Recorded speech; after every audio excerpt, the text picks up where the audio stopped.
L'illusion de l'abondance et la disparition secrète de la baraka. L'homme croit souvent que l'abondance matérielle est une preuve de réussite, qu'accumuler richesse et biens est un signe de bénédiction. Mais que se passe-t-il quand, malgré tout, tout semble glisser entre nos doigts? Pourquoi certains voient que leur paix, leur prospérité et leur temps disparaître sans explication? Le prophète, paix et bénédiction soient sur lui, nous a enseigné que la baraka est un don d'Allah, une bénédiction qui touche notre temps, nos biens et même notre énergie. Mais sans le savoir, nous commettons parfois des actions qui la détruisent. Aujourd'hui, découvrons ensemble ces 5 habitudes qui anéantissent la baraka. Premier, le manque de gratitude, l'oubli du donateur. Il y avait un homme comblé par la vie. Son compte en banque débordait, ses affaires prospéraient, sa maison était grande et remplie de rires. Pourtant, malgré tout ce qu'il possédait, son cœur restait insatisfait. Chaque matin, il se réveillait avec le poids du pas assez. Pas assez d'argent, pas assez de succès, pas assez de reconnaissance. Il ne voyait que ce qui lui manquait, ignorant tout ce qu'Allah lui avait déjà accordé. Un jour, le destin tourna brutalement. Une crise financière le ruina, ses associés le trahirent, et la maladie frappa sa famille. Ce qu'il tenait pour acquis lui fut arraché en un instant. C'est alors seulement qu'il leva les mains vers le ciel et pleura. « Oh Allah, pourquoi moi ?» Mais la vraie question était, pourquoi ne s'était-il jamais souvenu d'Allah quand tout allait bien? Allah nous enseigne avec puissance dans le Coran. Si vous êtes reconnaissant, très certainement j'augmenterai mes bienfaits pour vous. Mais si vous êtes ingrat, mon châtiment sera terrible. Sourate Ibrahim 14:7. La gratitude n'est pas seulement un mot que l'on prononce machinalement. C'est une posture du cœur, un état d'esprit, une lumière intérieure qui transforme la façon dont nous voyons notre vie. Plus tu dis Alhamdulillah avec sincérité, plus Allah remplit ton existence de bénédictions insoupçonnées. Mais l'ingratitude, elle est comme un vent violent qui disperse la baraka, laissant derrière elle un vide amer. Alors, arrête-toi un instant. Pense à tout ce que tu possèdes. Le souffle qui emplit tes poumons, la santé qui te permet de marcher, les repas sur ta table, les rires de tes proches. Si tu perds cela demain, qu'éprouveras-tu? La reconnaissance ne doit pas naître de la perte, mais de la conscience. Aujourd'hui, prends un moment. Ferme les yeux et laisse monter en toi un Alhamdulillah qui vient du cœur. Pas un mot automatique, mais un remerciement sincère à celui qui donne et reprend, selon sa sagesse infinie. Deuxième, la négligence de la prière. Couper le lien avec la source de la baraka. Imagine un voyageur perdu en plein désert. Sous un soleil brûlant, il marche, assoiffé, cherchant désespérément une source d'eau. À quelques mètres de lui, une fontaine coule abondamment, mais il détourne le regard, convaincu qu'il trouvera mieux ailleurs. Peu à peu, sa force l'abandonne, jusqu'à ce qu'il s'effondre. Ainsi est celui qui néglige la prière. Il avance dans la vie en pensant être fort, capable de réussir sans se tourner vers Allah. Pourtant, son âme s'assèche, son cœur s'alourdit, et il ne comprend pas pourquoi un vide l'envahit. Il cherche le bonheur dans le monde, alors que sa vraie source de lumière lui échappe. Allah nous rappelle avec clarté, la salade préserve de la turpitude et du blâmable. Sourate Al-Ankabut 29:45. La prière est bien plus qu'un simple rituel. C'est une bouée dans l'océan tumultueux de la vie, une lumière dans l'obscurité du doute, une force qui repousse le mal. Chaque salate manquée, c'est un fil de ce lien sacré qui se brise. Une occasion perdue de s'ancrer dans la miséricorde divine. Regarde autour de toi. Combien de personnes se sentent perdues, sans repère, submergées par le stress et les épreuves? Elles courent après le monde, mais elles oublient la clé qui ouvre toutes les portes, la connexion avec Allah. Pose-toi la question. Combien de fois ton cœur s'est-il senti troublé, anxieux, et au lieu de te réfugier dans la prière, tu as cherché une solution ailleurs? Comment espérer la baraka dans ta vie si tu éteins volontairement la lumière qui devait l'illuminer? Aujourd'hui, prends une décision.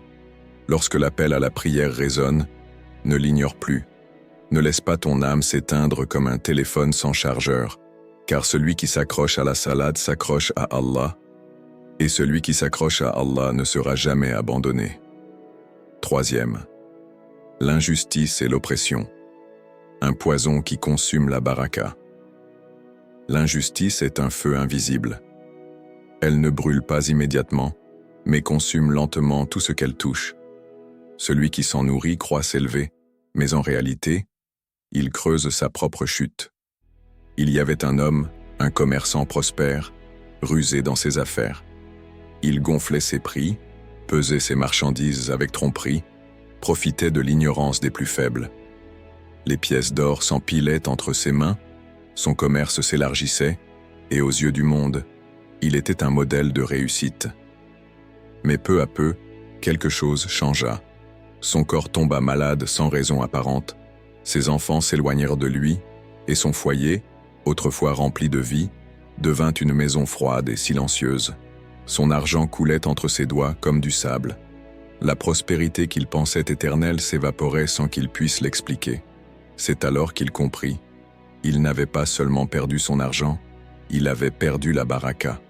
Le prophète, paix et bénédiction soient sur lui, a averti avec force. L'injustice sera ténèbres au jour du jugement. Rapporté par Muslim. L'injustice n'est pas toujours évidente. Elle se cache dans un regard de mépris, dans une parole blessante, dans un engagement non tenu. Elle s'infiltre dans nos relations, dans notre travail, dans nos décisions. Pourtant, chaque acte d'injustice porte un prix. La perte d'une bénédiction qu'Allah nous avait accordée. Regarde autour de toi. Combien d'hommes et de femmes ont vu leur vie s'effondrer sans en comprendre la cause? Un emploi perdu, une famille brisée, une paix intérieure remplacée par une anxiété constante. Et si derrière ces épreuves, il y avait une injustice non réparée? Ne crois pas que l'oppression se limite aux grands tyrans. Parfois, elle réside dans un mensonge, dans une dette qu'on refuse de rembourser, dans un droit qu'on piétine. Aujourd'hui, pose-toi cette question. As-tu déjà causé du tort à quelqu'un sans chercher à réparer ton erreur? As-tu déjà ignoré la souffrance d'un proche, fermé les yeux sur un besoin que tu aurais pu soulager? Si oui, ne tarde pas. Allah est juste, et sa miséricorde est immense pour celui qui se repent.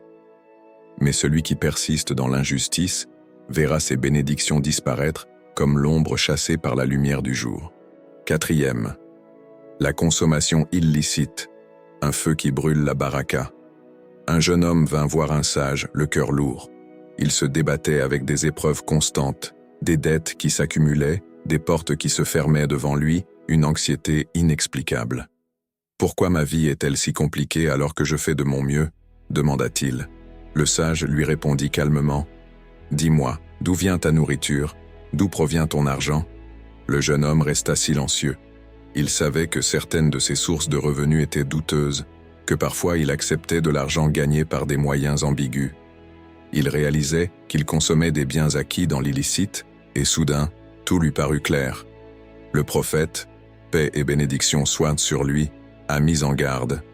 Un corps nourri d'illicite ne pourra jamais entrer au paradis. Rapporté par At-Tirmidhi, la consommation de l'illicite n'affecte pas seulement la spiritualité, elle empoisonne toute l'existence. Elle enlève la paix du cœur, transforme les bénédictions en malédictions et ferme les portes de la réussite. Un repas financé par l'injustice n'apportera pas la satiété. Un argent gagné malhonnêtement disparaîtra aussi vite qu'il est venu.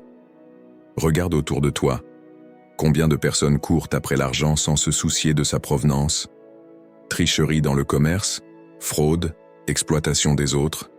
Et pourtant, malgré leur richesse apparente, leur cœur est vide, leur foyer en chaos. La baraka ne réside pas dans l'abondance, mais dans la pureté. Un simple morceau de pain gagné honnêtement vaut mieux qu'un festin acquis par l'illégalité. Aujourd'hui, pose-toi cette question.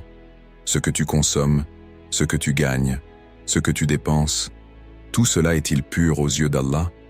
Si la réponse est incertaine, alors il est temps de rectifier ta trajectoire. Car l'argent illicite est comme un feu.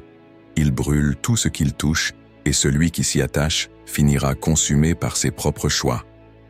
Cinquième, la rupture des liens de parenté, une barrière à la miséricorde divine.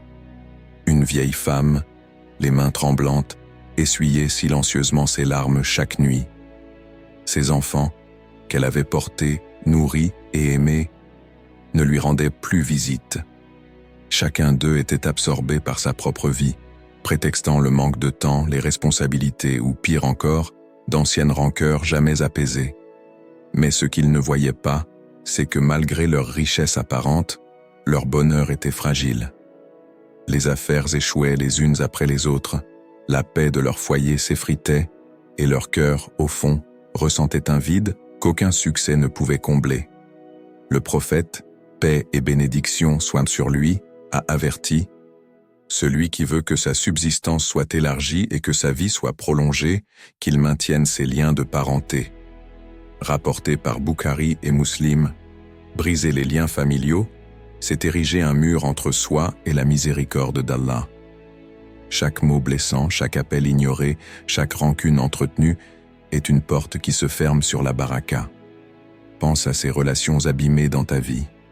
Un frère avec qui tu ne parles plus, une tante que tu évites, un parent que tu négliges.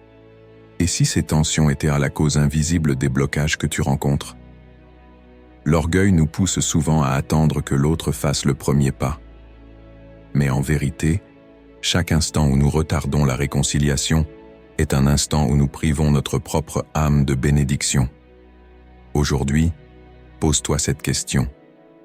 Qui dans ta famille attend un message, un pardon, un simple geste de ta part? Ne laisse pas la rancune t'enchaîner et t'éloigner de la miséricorde divine. Brise cette barrière avant qu'elle ne devienne un mur infranchissable, car reconnecter les liens du sang, c'est rouvrir la porte aux bénédictions qu'Allah t'avait destinées. Conclusion. La clé pour retrouver la baraka. La baraka n'est pas seulement une bénédiction matérielle. Elle est cette paix intérieure, cette facilité inexplicable dans les choses que nous entreprenons. Si tu ressens que quelque chose manque dans ta vie, peut-être est-il temps de te poser cette question. Quelles habitudes dois-tu corriger? Et quiconque craint Allah, il lui donnera une issue favorable et lui accordera ses dons par des moyens sur lesquels il ne comptait pas. Sourate At-Talaq 65-3. Réfléchis, médite et surtout, agis. La baraka n'est pas une coïncidence, elle est le résultat de nos choix. Quel premier pas feras-tu aujourd'hui pour la retrouver?